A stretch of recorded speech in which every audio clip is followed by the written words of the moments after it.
अस्सलाम वालेकुम, this is Zahid Arain, lecturer in physics. Last lecture में चैप्टर नंबर 2 को हमने स्टार्ट किया था और उसके कुछ शुरुआती टॉपिक्स पढ़े थे और ये चैप्टर नंबर 2 का सेकंड लेक्चर है। पिछले लेक्चर में हमने एंड किया था हेटोटेलुल पर और हेटोटेलुल से रिलेटेड कुछ न्यूमेरिकल्स भी करवाए थे, जिसमें पाइथागोरस थ्योरम का रेफरेंस भी था।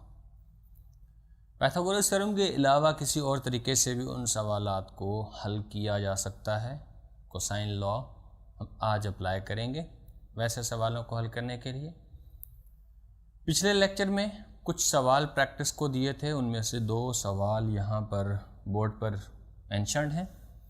पहला सवाल है कि Q is equals to R minus P is represented in चारों डायग्राम्स में से कौन सा डायग्राम इस Q is equals to R minus P की प्रॉपर डिस्क्रिप्शन है या बेटर डिस्क्रिप्शन है या सही डिस्क्रिप्शन है।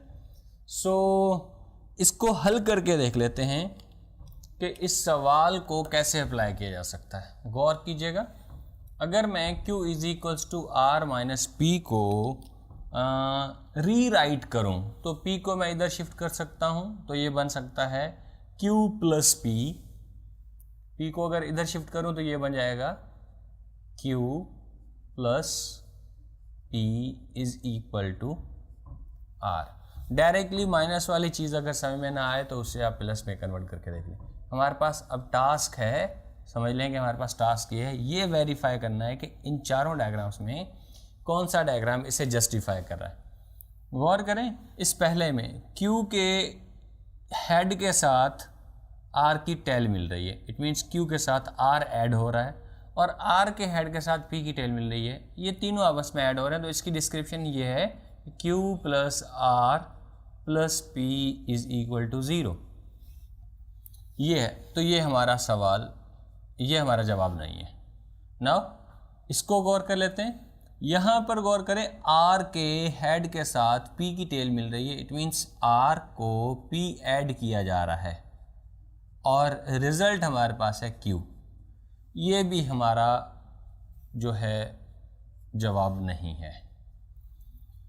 अब यहाँ पर इसको गौर करें कि हमारे पास Q के हेड के साथ P की टेल मिल रही है, तो इसका मतलब यहाँ पर Q में क्या ऐड किया जा रहा है? P। और फिर पहला वेक्टर Q की टेल से P के हेड तक कोई वेक्टर है, रिजल्टेंट।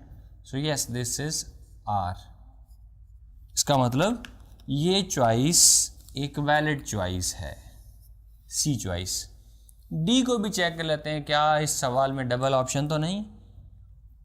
सो गौर करें बेटा, Q के हेड के साथ P की टेल मिल रही है, सो you may say that over here again Q is being added with P और पहले वेक्टर की टेल से आखिरी वेक्टर के हेड तक रिजल्टेंट ड्रॉन है।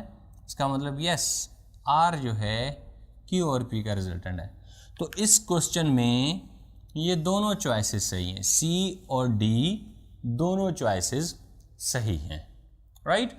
ये जस्ट आपको कंफ्यूज करने के लिए दिया गया था कि वेदर आप इसको सही परफॉर्म कर लेते हैं कि नहीं। Now in the next question, Mr. Kamran moves by 3 kilometers in the west. From there he moves by 8 kilometers in the south and finally he moves by 3 kilometers in the west again. Find the magnitude of his net displacement. So इस question को अगर हम solve करना चाहते हैं तो बेहतर है कि इसे ड्रॉ कर लिया जाए। ड्रॉ करने के लिए हम डायरेक्शंस चूज करेंगे कुछ ऐसे, east, west, north and south. ये हमारे पास डायरेक्शंस आ गए। 3 kilometre in the west, initial displacement is given by 3 kilometre in the west. So draw कर लेते हैं 3 किलोमीटर की लाइन अपनी तरफ से कोई, लेट्स से ये लाइन 3 किलोमीटर की है, किस डायरेक्शन में? वेस्ट की डायरेक्शन में। From there 8 kilometre in the south, 8 kilometre यहाँ से साउथ की डायरेक्शन में, तो शायद ये 8 किलोमीटर हो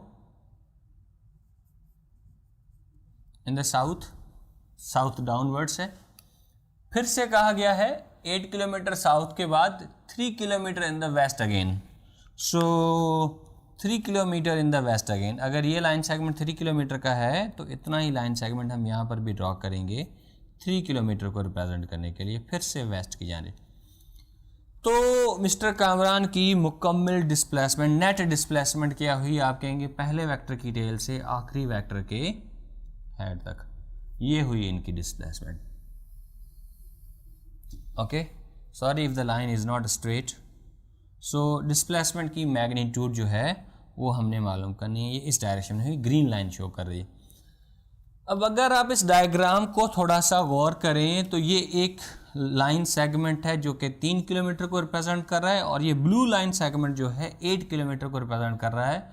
इनको इंटरसेक्ट कर रहा है ग्रीन लाइन सेगमेंट, और जिस पॉइंट पर ये इंटरसेक्शन हो रही है ये 8 का हाफ है। इसका मतलब ये कितने यूनिट्स हुआ? 4 किलोमीटर। Is it right? और अगर ये 4 किलोमीटर है तो ये वाला हिस्सा भी कितने किलोमीटर होगा? 4 किलोमीटर। इसका मतलब हमारे पास 2 राइट एंगल ट्राइंगल बन रहे हैं। एक ये वाला राइट एंगल ट्राइंगल है और एक ये वाला राइट एंगल ट्राइंगल है, जिनको मैंने ब्लैक शेड दे दिया, राइट। अब राइट एंगल ट्राइंगल पर 2 साइड्स मिली हुई हों, तीसरी साइड मालूम करने के लिए पाइथागोरस थ्योरम अप्लाई कर लें। पाइथागोरस थ्योरम के हिसाब से हाइपोटेन्यूस स्क्वायर, लेट्स से मैं इस लाइन सेगमेंट को ओ से लेकर पी तक के लाइन सेगमेंट को मैं डी से ज़ाहिर कर देता हूँ D1, और पी से लेकर क्यू तक के लाइन सेगमेंट को मैं D2 से ज़ाहिर कर। सो ये D1 और D2 आपस में बराबर होंगे। D1 यहाँ पर हाइपोटेन्यूस का काम कर रहा है, सो you may say that D1 is equals to under root 3 square plus 4 square. Sum up कर लेते हैं इसको। 3 का स्क्वायर क्या आया?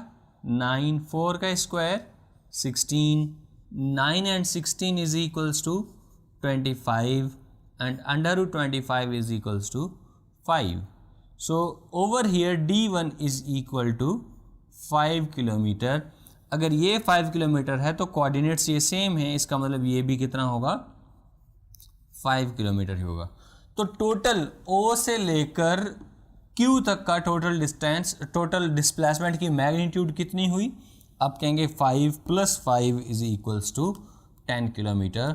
सो choice C is correct for this, right. So these were 2 questions that were given in the previous lecture. आगे बढ़ते हैं। आज का हमारा टॉपिक है कोसाइन लॉ।